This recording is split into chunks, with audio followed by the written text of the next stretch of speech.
ताजमहल, जिसे प्रेम का प्रतीक माना जाता है, अपनी खूबसूरती और वास्तुकला के लिए विश्व प्रसिद्ध है। लेकिन क्या आपने कभी सोचा है कि इस भव्य स्मारक के लिए जमीन कैसे हासिल की गई? इसके पीछे एक दिलचस्प कहानी छुपी हुई है, जो इतिहास और शासकीय निर्णयों की झलक दिखाती है।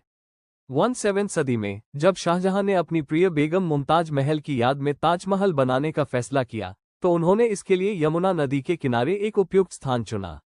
उस समय ये जमीन राजा जयसिंह के परिवार के पास थी, जो आमेर के राजा थे। शाहजहां ने राजा जयसिंह से इस जमीन को मांगा। अब यहाँ एक दिलचस्प बात सामने आती है। आज के समय में अगर कोई जमीन खरीदनी हो, तो नेगोशिएशंस, पेपरवर्क और अप्रूवल्स का लंबा सिलसिला चलता है। लेकिन शाहजहां का तरीका थोड़ा अलग था। उन्होंने राजा जयसिंह को बदले में आगरा में एक और बड़ी जमीन और एक भव्य महल देने का प्रस्ताव दिया। इसे आप एक तरह का बार्टर सिस्टम कह सकते हैं, जहां पैसे की जगह संपत्तियों का आदान प्रदान किया गया। राजा जयसिंह ने ये प्रस्ताव स्वीकार कर लिया और इस तरह जमीन शाहजहां के पास आ गई। ताजमहल की जमीन से जुड़ी एक और रोचक बात यह है कि शाहजहां ने इस प्रोजेक्ट के लिए आसपास की जमीन भी अधिग्रहित की थी। ऐसा इसलिए ताकि स्मारक के चारों तरफ पर्याप्त जगह हो और इसकी खूबसूरती और भव्यता बनी रहे। यह उस समय का एक विजनरी प्लानिंग था, जिसे आज हम अर्बन प्लानिंग कह सकते हैं। हालांकि कुछ इतिहासकारों का ये भी मानना है कि जमीन अधिग्रहण के दौरान स्थानीय किसानों और जमींदारों से जबरदस्ती की गई थी।